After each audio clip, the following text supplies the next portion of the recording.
Bonsoir à toutes et à tous, bienvenue dans cette session d'information sur la télévision Labari. Nous sommes aujourd'hui dimanche 21 mai 2017 et comme tous les dimanches, vous le savez, nous recevons sur ce plateau un invité. Aujourd'hui, il s'agit de M. Moussoulmi Malamsita.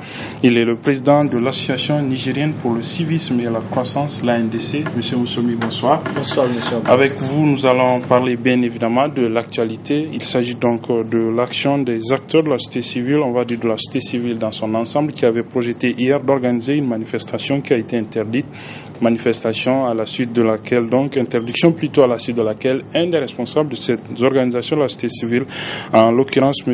Ali Idrissa Nani, a été brièvement interpellé dans les locaux de la police judiciaire de Niamey et se voir notifier le chef d'accusation d'incitation à la révolte. Il lui a été demandé donc de se représenter demain matin, lundi, à partir de 9h dans les locaux de la police judiciaire pour poursuivre peut-être l'interrogatoire. C'est donc de cela que nous allons parler dans quelques instants. Nous allons justement vous proposer de suivre les quelques heures que le coordinateur du ROTA, M. Ali Idrissa, a passé. Il a en effet été interpellé hier samedi après-midi aux environs de 16h au niveau de la police judiciaire où il a passé plus de 4 heures d'horloge en train d'être interrogé avant finalement donc de se voir accusé du chef d'inculpation d'incitation à la révolte. Il a donc été relaxé dans la soirée vers 22h. Il lui a été notamment demandé de se représenter demain lundi à partir de 9h dans les locaux de la police judiciaire. Retour sur cet après-midi avec nos reporters Sadou Doumi et Hassan Saleh Mustafa. Avec cette énième interdiction, Issouf Mahamadou vient de nous montrer à la face du monde qu'il a mis entre parenthèses la démocratie au Niger. C'est suite à cette interview que l'acteur de la société civile nigérienne et directeur général du groupe de presse Labari avait été interpellé à la police judiciaire en fin de la soirée du samedi 20 mai 2017, précisément aux environs de 18h.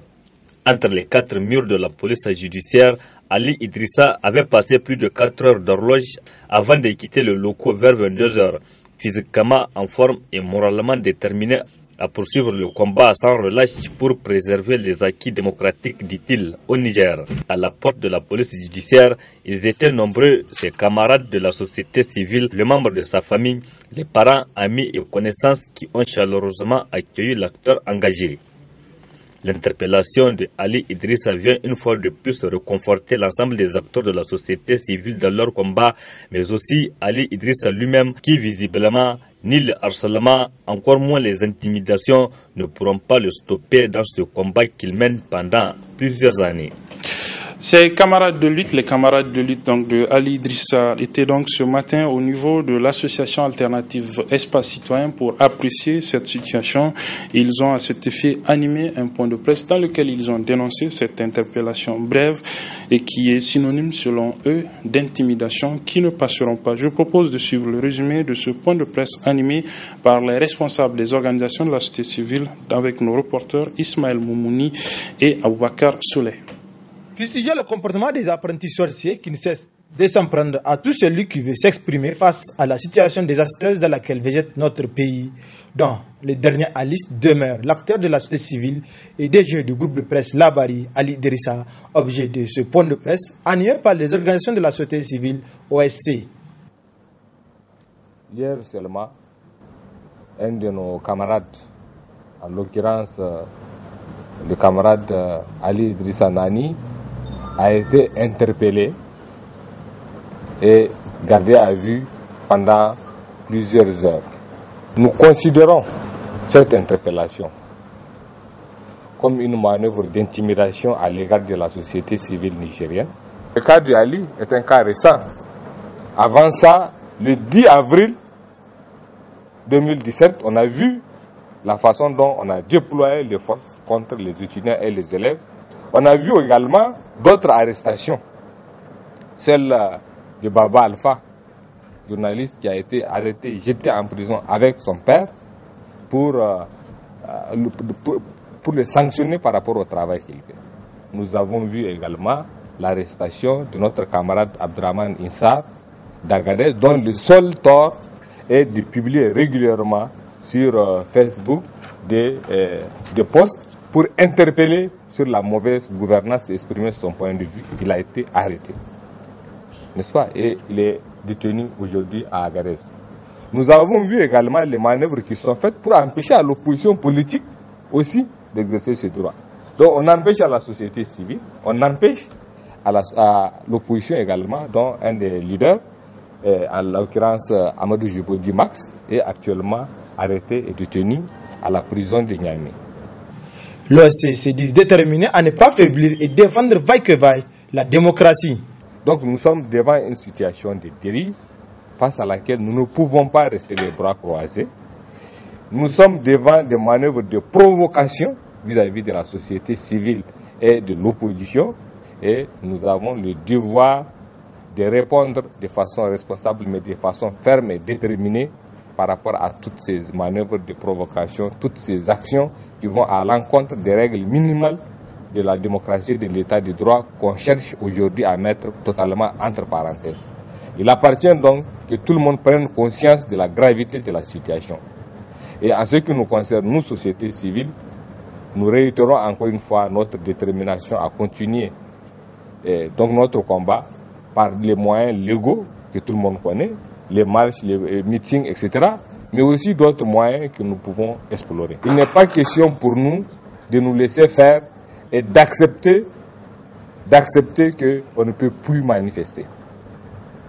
Donc que ceux qui le font, se disent très clairement que la société civile nigérienne usera de tous les moyens légaux pour se faire entendre, pour mener son combat, qui est un combat démocratique, un combat noble, un combat pour le sauvetage pratiquement de ce pays-là. L'OSC invite tout le peuple nigérien, épris de justice et des valeurs démocratiques, d'être unis et solidaires pour faire sortir notre pays dans ce carcan. Voilà, c'est donc de cette situation que nous allons parler avec notre invité, M. Madame Sita. Une fois, bonsoir. Oui, bonsoir. Alors, une manifestation interdite, des déclarations pour dénoncer ces séries d'interdictions et des interpellations. Comment vous réagissez à cette situation, on va dire à l'interpellation assez brève, mais quand même une interpellation d'un des responsables de la société civile qui avait projeté donc d'organiser hier cette manifestation? Bon, merci Monsieur Razak pour cette opportunité que vous nous donnez pour, en tout cas, une fois de plus, partager avec l'opinion quand même notre conception, notre vision et notre compréhension de la vie, en tout cas, de la société civile et de la nation dans son ensemble. Et ceci étant, nous profitons aussi effectivement de votre antenne parce que vous le savez très bien que nous sommes presque à une semaine du mois béni du Ramadan et à cette occasion, nous allons en tout cas profiter et demander à tous les citoyens, à tous les musulmans de faire leur propre, en tout cas, introspection par rapport à l'année écoulée, par rapport à tout ce que nous avons eu à faire dans le cadre de nos actions professionnelles et techniques pour que, en tout cas, nous mettons ce mois en œuvre pour pouvoir encore porter plus haut les valeurs culturelles, traditionnelles et religieuses de notre nation qui font sa grandeur et sa prospérité. Donc pour arriver à l'action de la société civile et aujourd'hui la vision même du politique, c'est-à-dire du gouvernement ou en tout cas du régime en place par rapport à ces actions-là, je pense que, comme j'ai eu à le dire une fois dans le cadre de nos débats, il faut aller à l'histoire des choses. Aujourd'hui, vous conviendrez avec nous que le pouvoir actuel, en quelque sorte, qu'on le veuille ou pas, tire son essence et sa force de la société civile. Parce qu'à un moment donné de l'histoire, ces hommes qui sont au gouvernail ont côtoyé beaucoup d'acteurs de la société civile avec qui, certainement, ils ont affiné beaucoup de stratégies de lutte pour des valeurs, en tout cas républicaines et démocratiques. Et qu'aujourd'hui, étant aux commandes, effectivement, chaque fois que les mêmes acteurs de la société civile veulent aller dans le sens de la promotion, de la défense de ces intérêts-là qui sont, en tout cas, les valeurs démocratiques et républicaines, ces hommes qui nous gouvernent ont cette hantise de voir en ce combat une forme quand même de, je ne sais pas, de stratégie, de déstabilisation ou de quoi que ce soit. Donc à partir de là, je pense qu'il faut pas être surpris de l'antagonisme naturel qui vient se greffer entre l'action de la société civile et la conception du gouvernement ou du régime par rapport à ces aspects-là. Mais du reste, je pense que en tant que citoyen, il faut que nous saluions la hauteur d'esprit des acteurs de la société civile, parce que dans tous les cas, nous sommes dans une logique ou une dynamique de démocratie, d'état de droit, et je pense que les gouvernants ou le régime, que ce soit en tout cas le président et tous ceux qui s'en suivent, je pense que chaque fois au niveau international, on fait en tout cas l'éloge des valeurs démocratiques ou des valeurs républicaines, et on se montre plus apte à les consolider ou en tout cas aussi aller dans le sens de la satisfaction ou en tout cas de l'aspiration, de l'ambition, de la satisfaction, donc de l'aspiration du peuple dans ce domaine-là. Mais sur le terrain, malheureusement, force est de reconnaître que souvent, il y a un grand déphasage entre le discours et la réalité.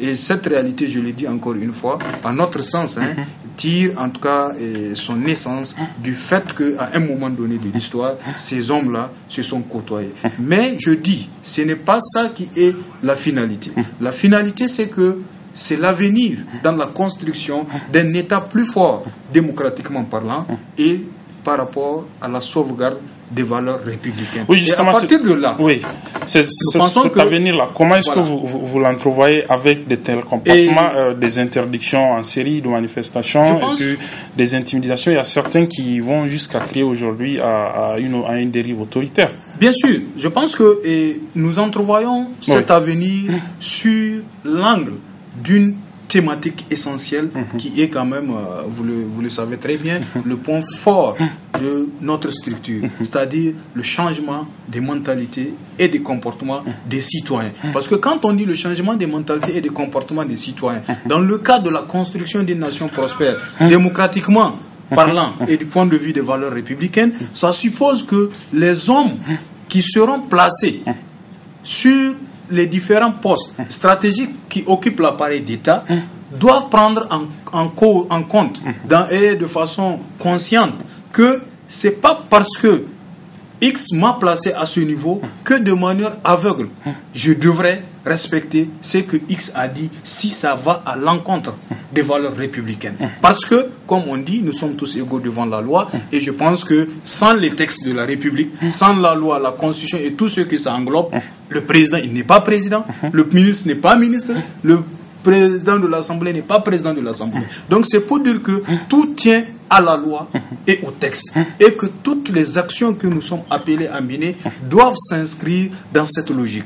Et pour que ces actions s'inscrivent dans cette logique, il faut qu'il y ait une prise de conscience générale au niveau de tous les citoyens pour se dire que tout ce que nous devons faire, c'est dans ce cadre-là. Donc la Constitution a reconnu des droits à tous citoyens dans le cadre de leurs différentes organisations, que ce soit politique, que ce soit dans la société civile. Et je pense que ceux qui sont chargés au niveau des différentes lois subséquentes qui encadrent effectivement la mise en œuvre des dispositions constitutionnelles, donc, doivent aussi aller dans le sens de ce respect. Pas pour X ou pour Y. Parce que l'avenir, comme vous le dites, c'est au-delà des hommes. Les hommes vont passer, mais la nation reste. Et que tout ce que nous faisons, demain, nous voudrions aussi que ça soit dans une logique et dans une de cohérence, d'harmonie, pour que demain les autres aussi ne vont pas se plaindre pour dire avant hier quand vous étiez au pouvoir, vous nous empêchez de faire ceci, vous nous empêchez de faire cela, et en conséquence nous aussi nous allons vous montrer qu'on va vous empêcher. Il ne faut pas qu'on rentre dans ce cycle infernal qui peut être de règlement de compte, parce que dans tous les cas le pouvoir est dans une main aujourd'hui, le pouvoir va être dans une autre main demain, et l'action de la société civile, vous voyez très bien que est au-delà de ces différentes mains-là. Et c'est là où je dis encore une fois quand même, et quoi que les gens disent, parce que je pense que c'est le travail de base aussi, nous devons amener l'opinion à avoir confiance à la société civile. Parce qu'il ne faut pas aussi se perdre de vue quand même, par rapport toujours à l'histoire, effectivement, il faut reconnaître qu'une grande partie de l'opinion a perdu confiance à l'acteur de la société civile de manière générale. De telle sorte que souvent, on voit derrière l'action de la société civile, peut-être des actions politiques, une certaine collusion. Est-ce que c'est le cas aujourd'hui? Non, moi, en tout cas, personnellement, moi, je ne peux pas dire que c'est le cas, mais je dis simplement que dans l'esprit de la conscientisation, nous devons croire davantage à l'action de la société civile qui part au-delà. Pour une seule raison, simplement parce qu'aujourd'hui, tous les acteurs de la société civile qui se sont inscrits dans cette logique d'amener les pouvoirs publics au respect structurel des droits constitutionnels pour tous les citoyens, chacun est libre. Et vous savez très bien que demain, je peux donner l'exemple de M. Ali Idrissa. Si M. Ali Idrissa a besoin d'un poste ou de quoi que ce soit dans ce régime-là, je pense que c'est à bras ouverts que Ali Idrissa va être, comme on dit, accueilli. Et si Ali Idrissa aujourd'hui, je donne juste son cas, certainement certains peuvent, en tout cas, l'interpréter autrement. Donc si aujourd'hui, je me dis, Ali, en dépit de tout ça, se met toujours dans cette logique de comprendre à ceux qui sont dans le système politique le respect des droits constitutionnels, je pense que c'est de la grandeur et il faut le reconnaître ça. Et de manière générale, c'est juste, comme on dit, une théorie d'école. Pour dire que tous les acteurs de la société civile qui se sont inscrits dans cette logique, je pense que la population doit avoir davantage confiance et la sérénité. Et se dire aussi que les luttes ou les combats des peuples ne sont pas faits pour un jour ou pour, je ne sais pas, les gagner tout de suite, mais c'est sur le temps, parce que quand on lutte pour un changement de mentalité et de comportement, pour une vision de compréhension de l'intérêt général, il faut se donner du temps, il faut se donner de l'approche, de la méthodologie et de la stratégie pour amener le citoyen à comprendre que l'action qu'il est appelé à mener, il le mène non pas pour l'intérêt de l'autre, mais pour son propre intérêt, parce que ça y dépend. Merci bien, Moussoumi Malam Sita. Je rappelle donc que vous êtes le président de l'Association nigérienne pour le civisme et la croissance, l'ANDC, dont je rappelle le slogan principal, le Niger, pays des hommes responsables. Merci donc encore une fois et restez avec nous pour la suite de ce journal. Avec notamment de la politique, le mouvement patriotique pour la République, le MPR Jamhouria de Albade Abouba a enregistré ce jour l'arrivée de deux nouveaux adhérents à travers une cérémonie officielle ce dimanche à l'Académie des arts martiaux. Il s'agit du parti Mourna Farhan du professeur Mahmoud Jubo et du parti PDL de M. Abouba Sedou Ganda. Je propose de suivre le résumé de cette cérémonie avec nos reporters Chebou Guisso et Hassan Saleh Mustafa.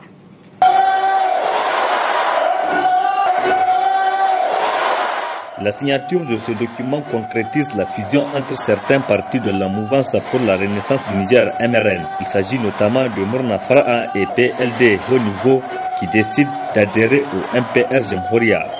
Une décision qui trouve toute sa justification. Nous avions choisi en âme et conscience, après concertation de nos bases, de choisir un parti. Et nous avions vu que dans tous les partis qui sont déjà, seul le leader, Albade Abouba, le MPR Jamhouria, qui fait notre chose. L'avenir du Niger est ici. Nous, ce n'est pas une fusion. Nous adhérons. Nous avons compris que pour mieux suivre la route de l'action politique, pour mieux réussir, il faut se mettre ensemble pour harmoniser les vues et surtout harmoniser la démarche, rendre l'effort définitivement périn. C'est pourquoi, Mourna Farhan, nous avons convenu de se retrouver ce matin pour concrétiser tout ce que nous avons arrêté. Nous voulons désormais être ensemble, être avec Jamhouria dans un cadre de fusion absolue, intégrale, immédiate. Décision saluée par les militants de Jamhouria, mais aussi par le président du parti. Au nom du bureau politique du MPR Jamhouria, nous acceptons votre proposition de fusion de nos formations politiques afin d'engager ensemble la défense des intérêts du peuple nigérien sans discrimination aucune, pour rassembler tous nos militants et sympathisants autour des idéaux d'unité, de cohésion, de développement, de tolérance et de prospérité de notre pays. Ainsi, les partis Imper Jamhouria et Mourna Farhan, conformément aux dispositions de la charte des partis politiques, déclarent leur volonté d'engager ensemble un processus de fusion pour défendre et porter haut les principes fondamentaux de notre Constitution, et ce, en application des dispositions statutaires qui régissent chacune de nos deux formations politiques. L'occasion a été également saisie par une ancienne militante de l'UDR Tabat pour annoncer son adhésion au MPR Jamhouria. Nous avons choisi de quitter notre ancien parti UDR Tabat pour adhérer massivement au parti de l'avenir, à savoir Jamhouria, présidé par son Excellence M. Albadi Abouba. Vous avez toujours été proche de vos militants et militantes. Votre assistance n'a jamais fait défaut. Vous avez toujours répondu à nos attentes et vous ne cessez de lutter pour la promotion et l'émergence de la femme et de la jeunesse.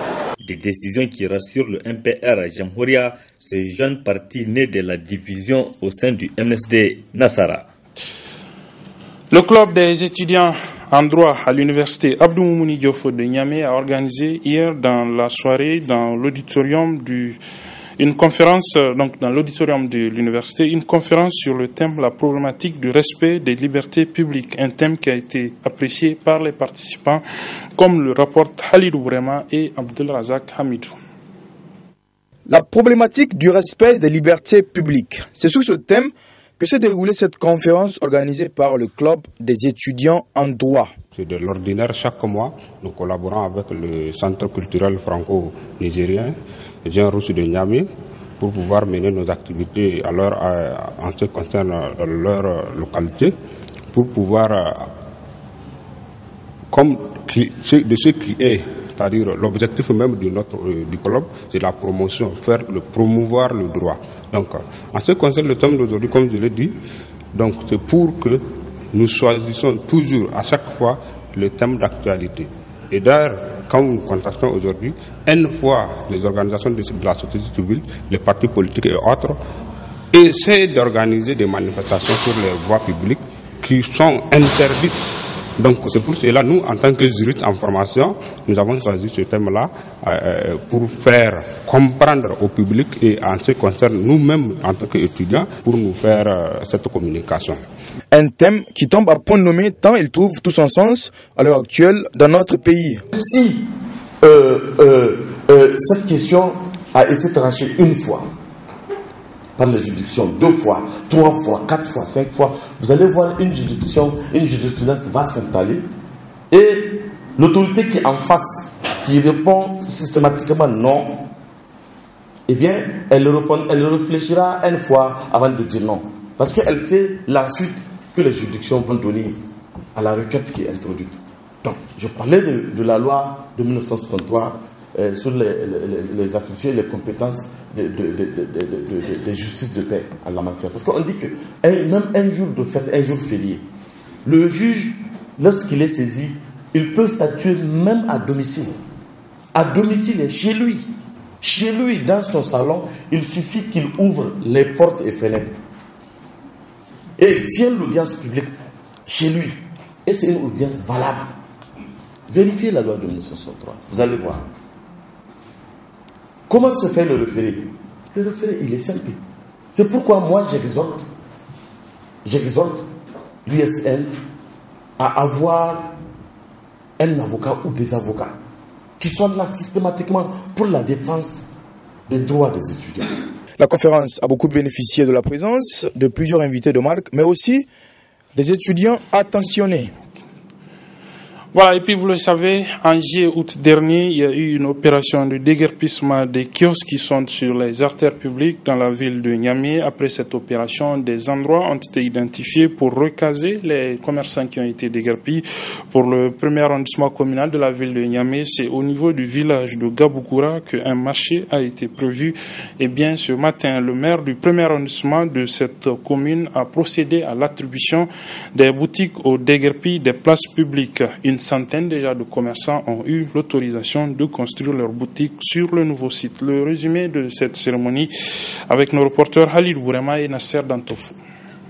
Promesse d'État, promesse tenue. En témoigne cette sortie matinale du maire du 1er arrondissement sur le site devant servir du marché au déguerpi de la dite entité.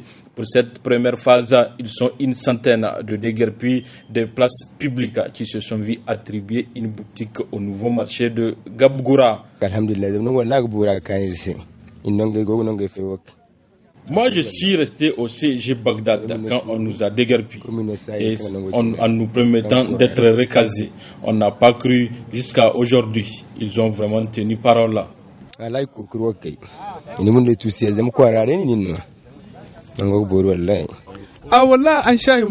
Nous sommes vraiment convaincus de la bonne foi des autorités municipales là, du 1er arrondissement, parce que là, c'est du concret. Les boutiques sont là et ça se passe dans la transparence.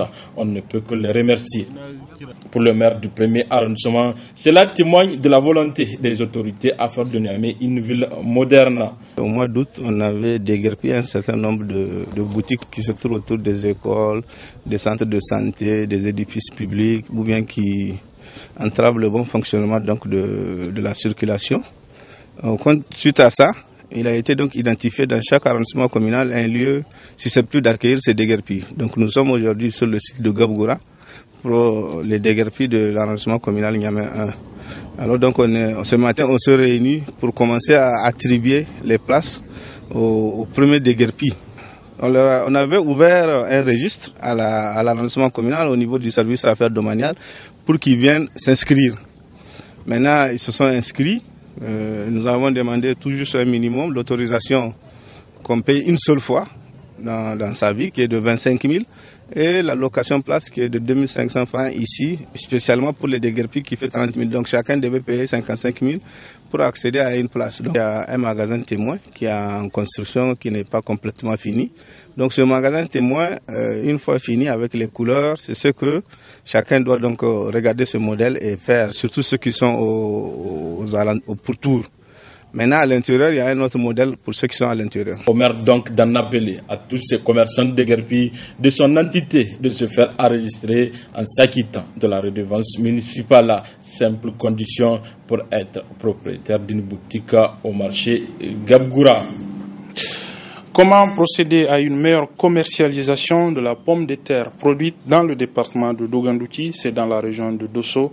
Les acteurs de la filière se penchent sur la question depuis ce matin au niveau de l'hôtel Terminus de Niamey au cours d'un atelier organisé par la Fédération des coopératives maraîchères du Niger. Sadou Doumi et Abdelrazak Hamidou nous résument la cérémonie d'ouverture de cet atelier.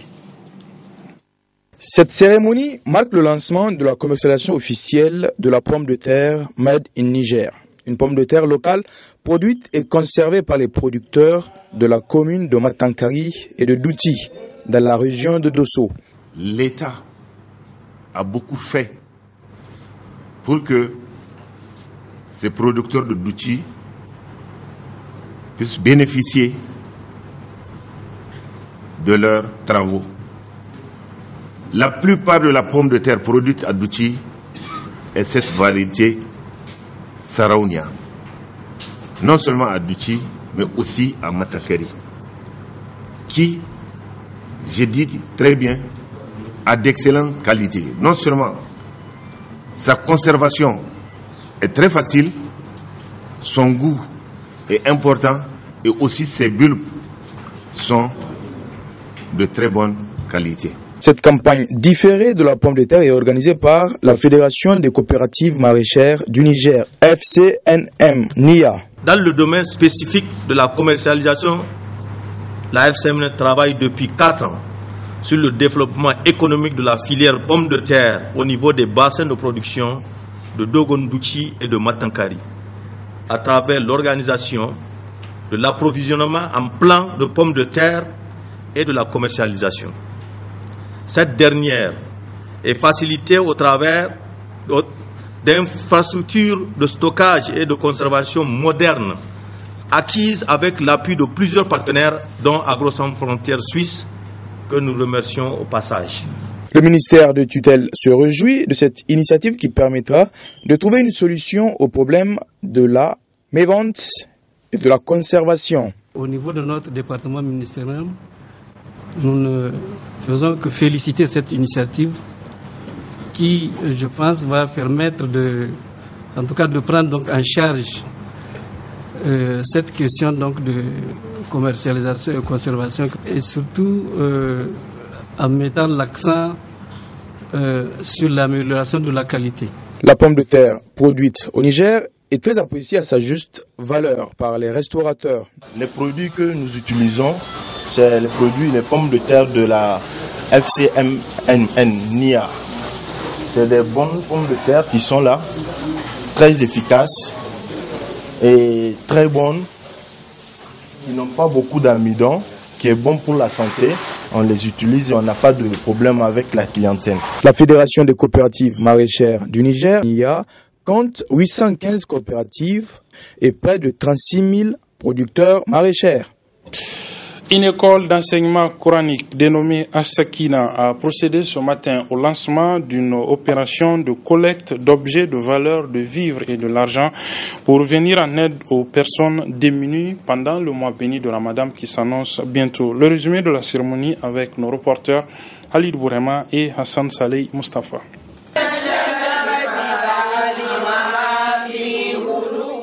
Entre aide, solidarité, promotion de la culture islamique, initiation à la lecture du livre saint, le Coran, ce sont là entre autres missions de la Makaranta As-Sakina. Elle vient en effet de lancer des œuvres de charité pour assister des personnes démunies en prélude au mois béni de Ramadan. La cérémonie qui nous réunit aujourd'hui a pour objet le lancement des œuvres charitables au profit des familles démunies.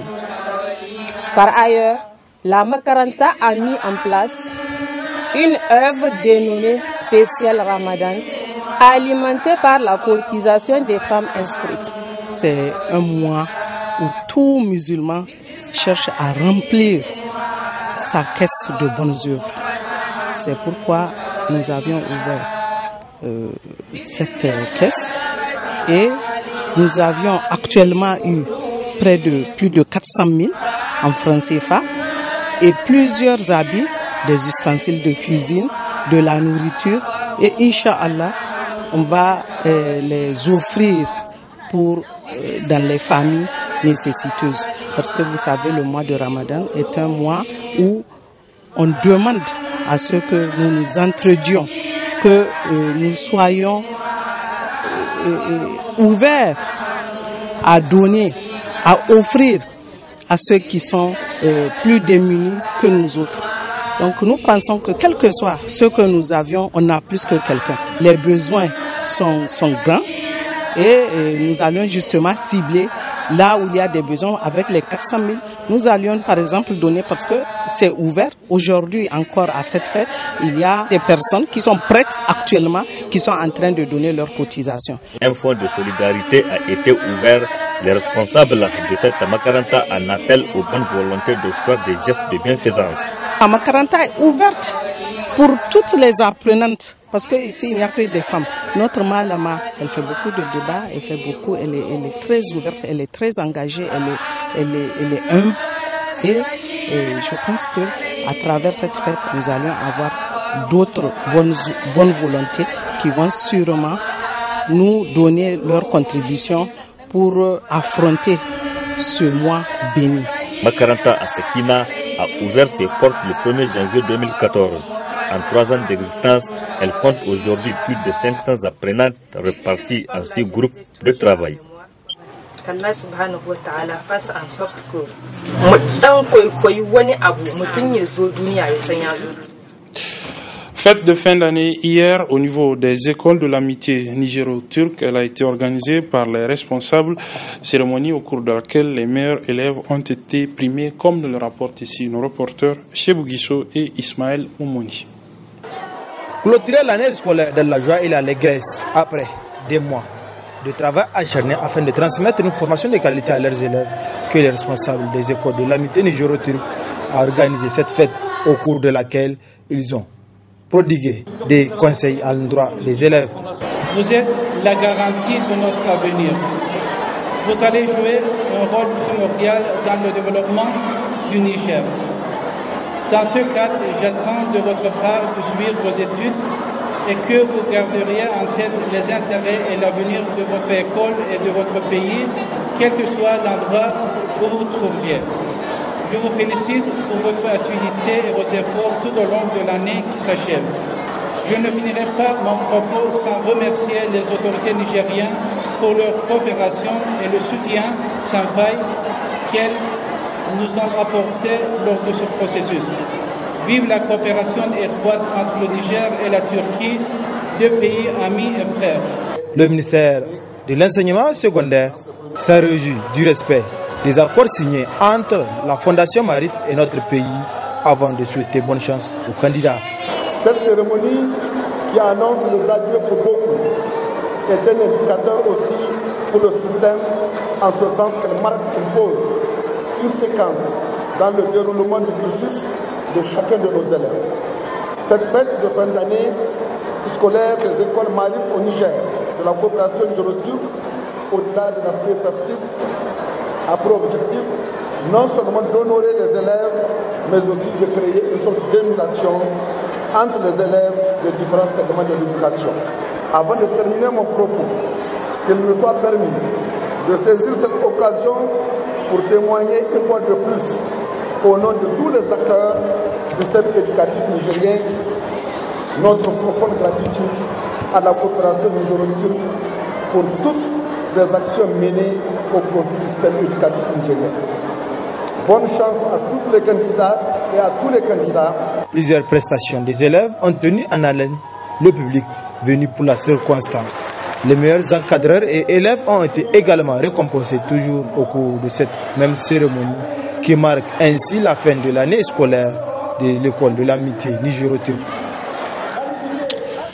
Le club des jeunes musulmans du collège d'enseignement secondaire du quartier Yantala a organisé dans l'enceinte du dit établissement hier une journée islamique suivie de prêches avec pour objectif d'amener les jeunes à la pratique de la religion islamique. Aboubakar Souley et Ismaël Moumouni pour le résumé. Jeunesse en islam, les droits des parents vis-à-vis de leurs enfants et enfin, jeûne du Ramadan. Ce sont là les trois thèmes qui vont être évoqués lors de cette mi-journée islamique organisée par le club des jeunes musulmans du CS Yantala, ex-CG6. Le prophète nous l'a dit, de pratiquer la religion quel qu'en soit l'endroit où l'homme se trouve. Donc c'est pour cela qu'on a fait une organisation donc pour vraiment mobiliser nos jeunes frères et sœurs pour qu'ils puissent vraiment savoir que la religion c'est pas seulement à la maison mais aussi à l'école et n'importe quel endroit. Nos souhaits à l'issue de cette conférence c'est pour vraiment mobiliser nos jeunes frères et sœurs pour qu'ils puissent vraiment avoir l'expérience de la religion, pour qu'ils puissent vraiment avoir l'amour de la religion, puisque la religion maintenant de nos jours, la religion est vraiment, les gens croient que c'est comme une sorte de culture, mais plutôt vraiment c'est quelque chose qui est bénéfique, puisque dans la religion, il n'y a pas d'échec, il n'y a pas de regret, c'est simplement de réussite. Et vraiment, je pense que ça dépend aussi de la participation, et vraiment, puisque pour que nos frères et sœurs puissent vraiment participer à ce genre de conférences, ça nous avantage. Pourquoi? C'est parce que vraiment ce qu'on vient apprendre ici lors des conférences, c'est vraiment c'est des choses bénéfiques. Comme par exemple notre premier thème, la jeunesse en islam. De nos jours, la jeunesse, de la façon dont, de la manière dont la jeunesse se comporte, vraiment, je pense que c'est hors l'islam. Puisque vraiment l'islam dans la religion, l'islam c'est la jeunesse, puisque la jeunesse c'est la jeunesse d'aujourd'hui qui seront le responsable de demain.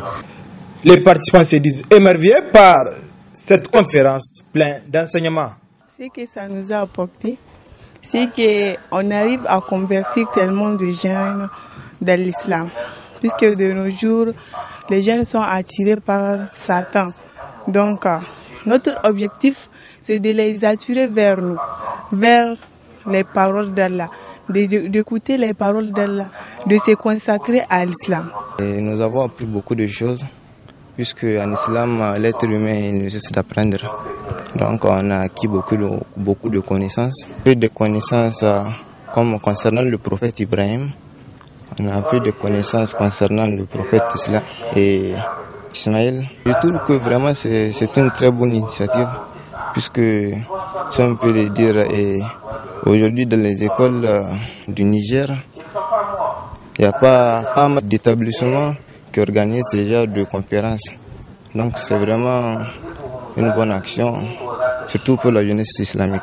Cette conférence animée par Oustaz Mahamadou a vu la participation du responsable de l'école, mais surtout de nombreux jeunes qui sont venus écouter la bonne parole. C'est la fin de cette édition, mesdames et messieurs. Merci de l'avoir suivi. Très bonne suite des programmes sur la télévision.